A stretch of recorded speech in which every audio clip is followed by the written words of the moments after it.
Hey, everybody, and welcome back to another installment in what I would think is a very enjoyable series. It's definitely gotten some great reactions.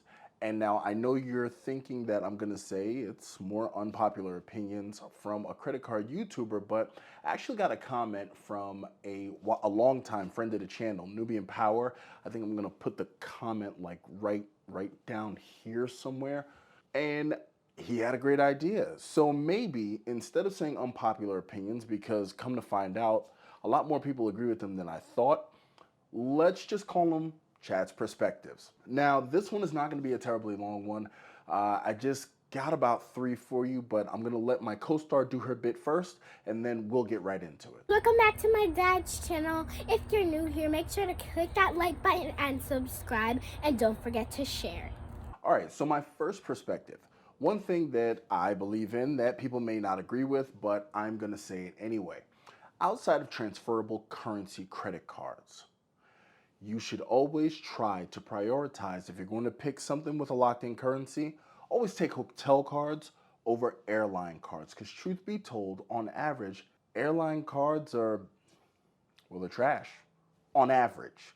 You know, there are some that are better than others, but if you take the aggregate, airline cards are almost pointless. Now, this is coming from someone who actually has one. I downgraded my Delta Platinum Sky Miles Amex to the Delta Blue so I wouldn't have to pay for it. But even when I had the Platinum, it did have a superpower of a companion pass. Actually, my wife has one. We just took advantage of it.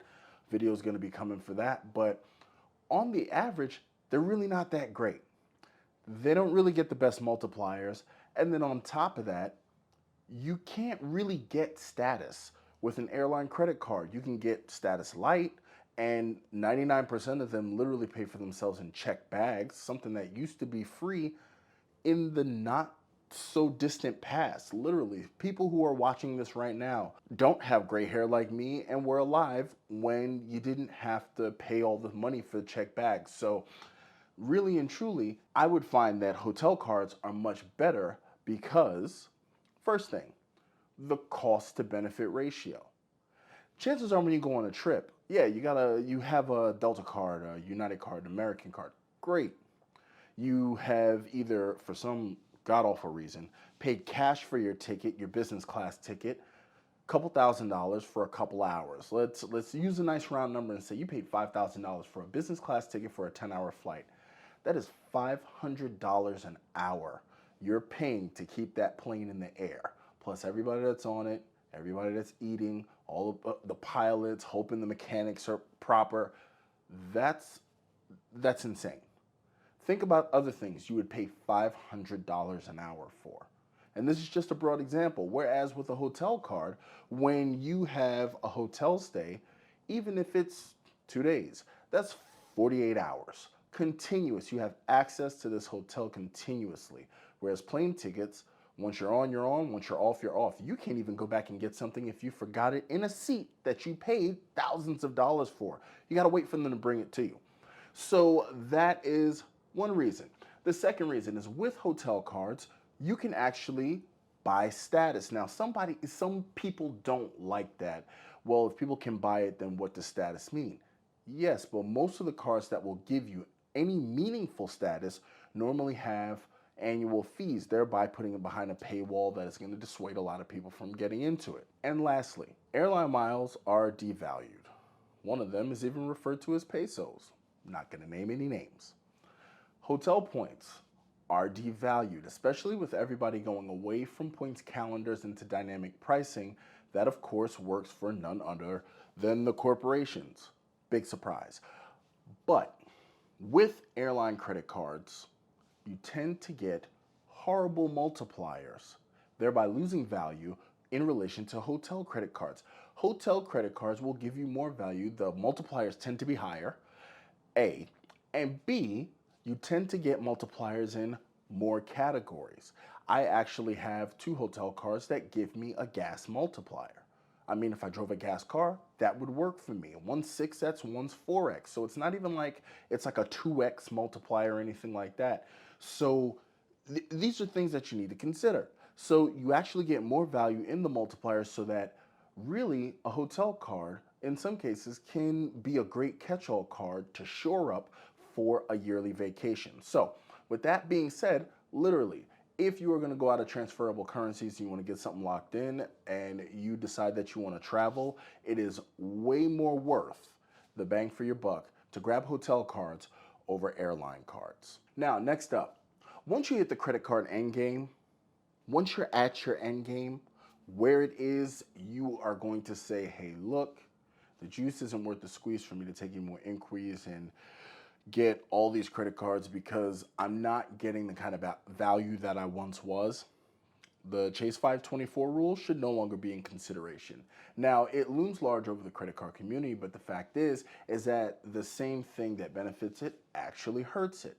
Because once you get to your end game, you have much more dynamic stables of cards that you can mix and match and rotate. Because let's just face it, the 524 rule prevents Chase pop-up jail, but at the same time, they have no impetus to really upgrade their lineup, so it's a little blah, and really there's nothing on the horizon saying that it's going to change.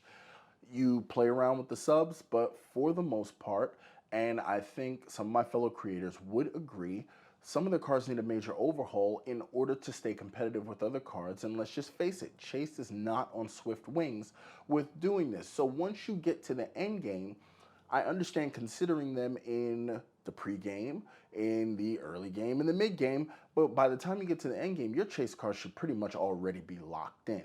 And other than that, you're going to be, you're going to want to be mixing and shuffling other cards and maybe even some bespoke cards or even some regional cards that may offer some of the deals that you need. But the 524 doesn't need to loom large over you, and if it does, maybe you might consider, are you really finished with this? Because if you have to stop and garden, you may actually want to be focused on other things aside from credit cards. Because let's face it, if you started with Chase, by the time you hit your credit card endgame, chances are you already have the best cards. And then in addition to that, let's just face it, Chase does not have a lot of high value credit cards. Now, mind you, they have high price credit cards, and this is where, we're going to separate the men from the boys here. High price does not always confer to high value. So, okay, they have the CSR. It's a high annual fee card. It's a valuable card, so it happens to fall into that category. But really, let's sit down and really think about the high value Chase cards that people talk about are keepers and don't really want to churn.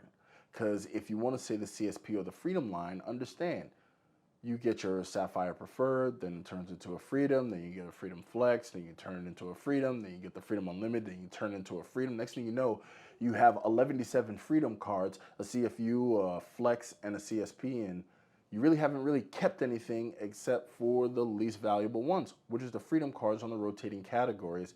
And after a while, there's going to be diminishing returns because you just can't spend to support them all. So those are just some things I want you to think about. I just don't think your end game should really consider 524 because at this point now you should be well beyond Chase because you have already established a foothold in that ecosystem if it is one that you prefer. Now, I told you I wouldn't keep you guys too long, and I always like to end these with a YouTube perspective or a YouTube opinion. Now, this one may ruffle some feathers, and not with the viewers, but unfortunately with my fellow creators. Now, I have nothing but the utmost love and respect for them, but here's a perspective. I don't particularly care for sponsored content. I mean, call me crazy. It is what it is. I don't like it. And the reason being is because sponsored content literally successfully defeats the paywall of having YouTube Premium. I have YouTube Premium, so I don't have to have a bunch of ads showing me stuff in my videos. I get it. That's how YouTube gets paid. That's how they garner money to pay creators, but I don't want to watch them, so I'd rather pay the premium so I don't have to watch them. When I see sponsored content that is literally an advertisement that has been pushed past the paywall that I either now have to fast forward through or I have to sit and listen to that is interrupting the flow of content that I would otherwise be enjoying. Now, I know what you're saying. Oh my God, Chad, you're just saying that because you don't have any sponsors, and oh, my favorite creators, and I listen to whatever they say, and I can just deal with it. That's great. You deal with that. I don't particularly care for it because that is why I tend to focus on smaller creators, because smaller creators are not sponsored. Their videos are fresh. And then in addition to that, they can make the videos that they want and not the videos that they are told to make. Because you gotta understand the sponsorship game, you can't say whatever you want. I like to be able to say whatever I want. I like to hear people say whatever they want, right, wrong, or indifferent, and that is what fuels the discourse that's on YouTube. That's what makes it fun, and it literally helps me invite interaction. So yeah, sponsored content is a no for me. I don't want to take any money out of anybody's pocket.